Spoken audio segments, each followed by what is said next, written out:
There's a funny thing that's happened tonight, and I want to share it. So I did this video, I started uploading it, and I went, wait, I got something wrong, didn't I? I went and I looked it up, and I did. The reason that's worth mentioning is because I've said that by leaving my current job and going to a newer job where I have more time to work for you fine people, I'll be capable of fixing issues before they get uploaded. So in other words, people look at my video and go, wait a minute, he got that wrong. There'll be a lot less of that now. I've slept 10 hours in the last 24. I feel great. And again, while a video uploaded, I went, no, you got that wrong. Deleted Mr. Video, and I'm starting all over again. Let's talk about Columbus, shall we? I know not everybody is sold on Columbus. They're not. The naysayers may not be very vocal right now. They might be very quiet.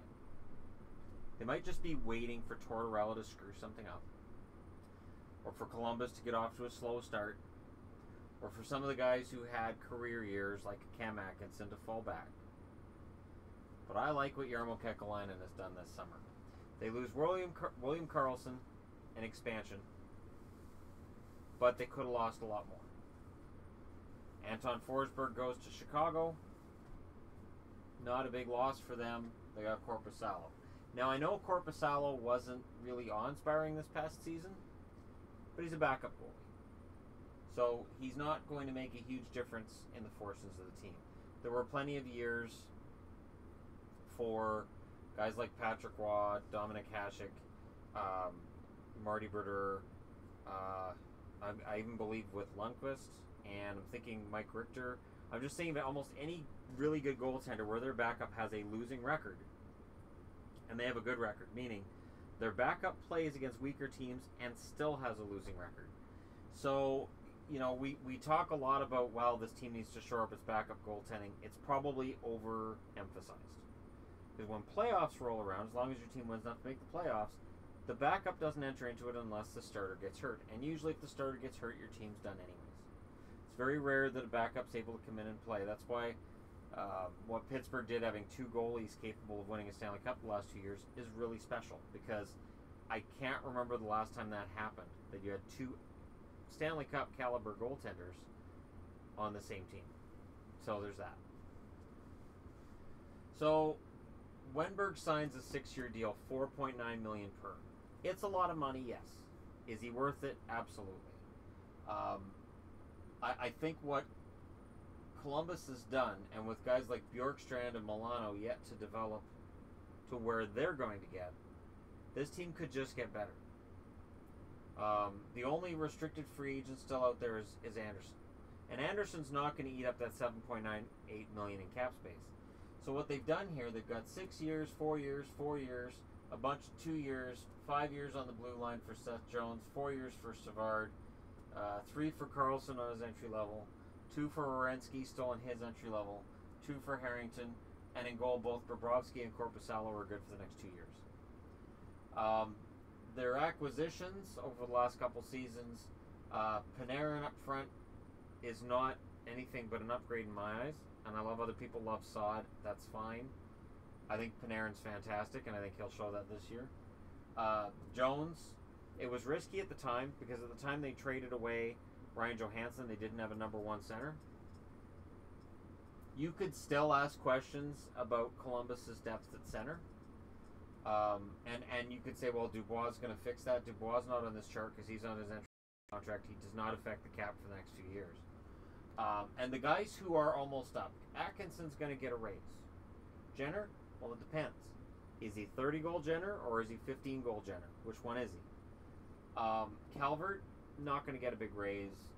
Bjorkstrand, unless he is lights out this winter and spring, he's not going to get a huge raise either. And on the blue line, Johnson's been overpaid for years. Because of the way he played this past season, he now makes what he's worth. It's funny how sometimes it happens the other way around, where a player catches up to his contract, and Jack Johnson's done that. I had a lot of things to say about Johnson last summer, and he made me eat my words all this past season. So I'm not going to say anything negative about Jack Johnson, and at the end of this year, I think he'll get a contract where he might get a small raise, but it'll probably stay about the same. Ryan Murray's up this next summer. Of course, he has regressed in his progression, and I can't see him getting more than the $2.8 million he makes now. I just can't see it. Because their top four are Jones, Johnson, Savard, and Werenski. And Werenski comes in last year as a rookie and is amazing. Absolutely fantastic. And as an addition, he wasn't a panic move either. I don't look at anybody in Columbus right now and say it's a panic move they brought him in or it's a panic move they brought that kid up. And there are examples around the league of panic moves. Jordan Schrader's the only other one that got brought in over the summer. And you can point and go, well, they lost Carlson, and they lost Gagne, and they lost Forsberg, so they lost depth. Yes, but they've got players who can replace that depth. If Bjorkstrand plays anywhere near his potential this year, he'll make up for Gagne. Panarin makes up for Saad and probably scores more points than Saad did. Saad may have the better all-around game, but I even think with that, I think Panarin's underestimated. I really do. I think Panarin's a fantastic player.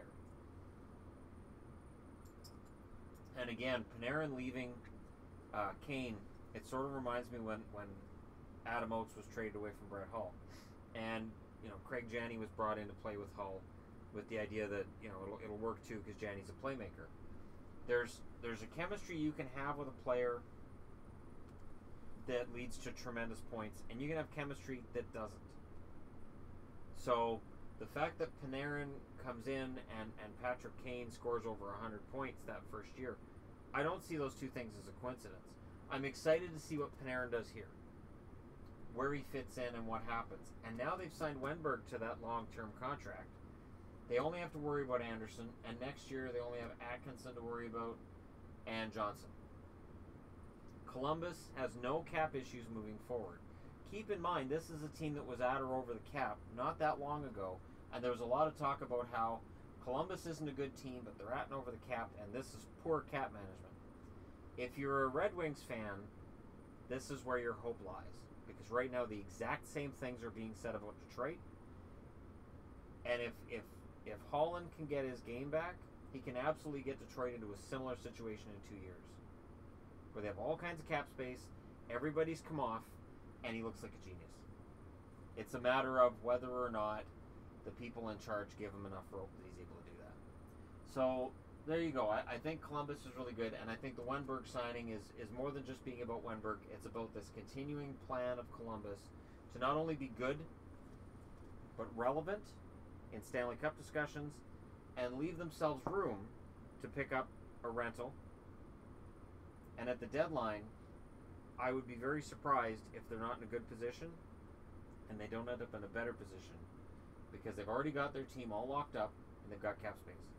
I think once Anderson's signed, it'll be between $2 and $2.5 million at most. They'll still have $5.5 million in cap space, which of course prorated at the deadline is a ton of cap space. It's a ton. So you guys can let me know what you think in the comment section below. Don't forget to hit like and subscribe if you're browsing your way through, and thank you so much for watching. I'll talk to you again soon.